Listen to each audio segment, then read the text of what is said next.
Hello, this is Teresa with Whimsical Card Studio, and it's time for the Just Cards video hop.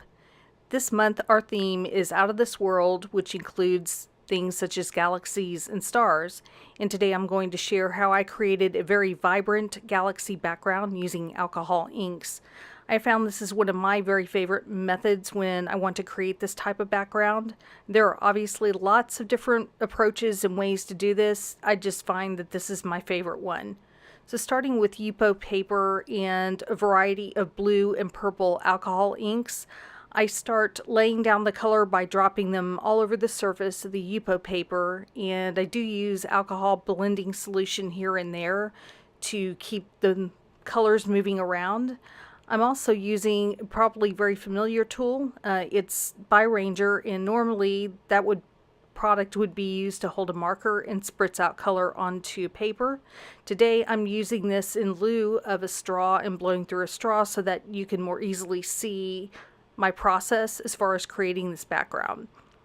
I did try some other colors like yellow and mixing it in with blues and purples, but it really did not turn out well at all, so I really can't say I recommend doing that. And what I'm trying to do is fill as much of the white space as possible with all these colors before I start adding the silver mixative on top. If you start adding that right away, it gets so mixed in with the rest of it that you start losing some of that definition between all the other colors. So that's why I delay adding it for some time. And while you're watching this come together, I wanted to mention that this is my third and final video in a series where I'm doing a Misty giveaway at the end of it. I've been providing keywords throughout the other two videos, and today I'm going to be giving the final keyword, and just keep listening because it will be coming soon. If you're not sure what I'm talking about and want to get in on the beginning, I will also have links below in addition to links to the other people that are involved in this hop if you want to check that out. So the third and final keyword is thought. Again, the word is thought. So write that down and look at the description if you want to see more information about how to find out about that giveaway. So back to the card.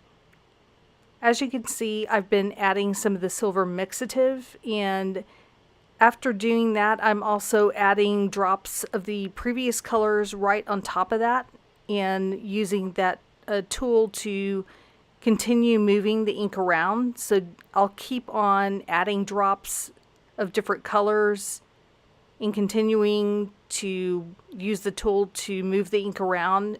And I'm getting actually pretty close to the end where I'm finished.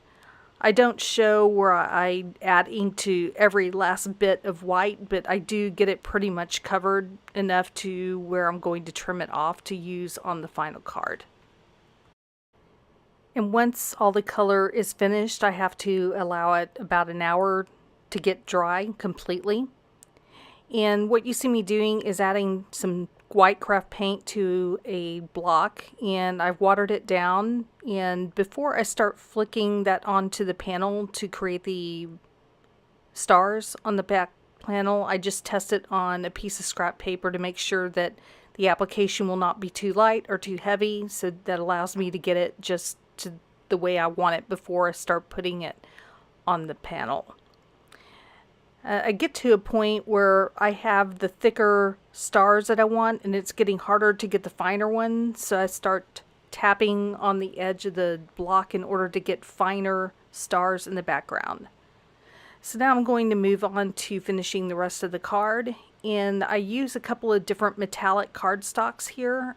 This first one is a pearl white looking cardstock, and I'm showing die cutting a couple of star die cuts. I mean, you could easily just use a star punch if you wanted to do that instead of using a die. I cut out about 12 of them, not entirely sure how many I was going to use. So now I'm moving on to another piece of metallic foiled cardstock, and that's what I'm going to put my sentiment on. I made a discovery. I wasn't sure if it was actually possible to emboss on a cardstock like this. I've never tried it before, so I discovered that when I put the anti-static powder on here and then stamped the Versamark ink and then added the embossing powder I wanted to use, that the anti-static powder tool didn't do such a great job of keeping all the stray powder off, as you'll see in a moment whenever I shake off this Satin Pearl Hero Arts embossing powder, which is what I'm using today. What you'll see is there's a lot of powder there, and I discovered in testing that I could use a brush and brush right over where I had just stamped, and surprisingly enough, the embossing powder stayed put where the ink was. I mean, I was totally surprised by this. After I cooled off the embossing and wiped off the foil, it looked really, really cool. And it's not a super striking difference as far as the embossing powder against the background, but I wasn't using pure white. I was using a pearl embossing powder. So I am looking forward to trying this with white and some other colors of foil cardstock just to see what happens in those conditions. So now I'm trimming down the piece of Yupo paper, which starts out at 5 by 7 inches, and I'm trimming it down to put onto a 5 by 7 inch card base. Now, often I make A2 size cards, but I wanted to use as much of that beautiful background as I possibly could. And now I'm using some liquid adhesive and putting it down on my card base. I found I had trimmed it down so far that it was a little bit short, so when faced with that, I just trim the card base and make it work. So I'm not totally stuck on cards having to be a specific size all the time. So if that's something that bothers you, then you could just trim off less of the panel if you do something like this. And I decided it would be fun to use some of the strips that I had previously trimmed off the edges of the Yupo panel. So I'm creating kind of a base, if you will, to apply the stars to, because I didn't want to just glue them down straight to the card. So I used those strips and I glued them in the middle in this, in this pattern. I don't know what to call it, and kind of envision what would it look like if I glued the stars onto the ends, and decided I liked that idea, so I continued with it. And I glue on the other 2 strips of that Yupo paper that I'd already inked up during the alcohol ink process.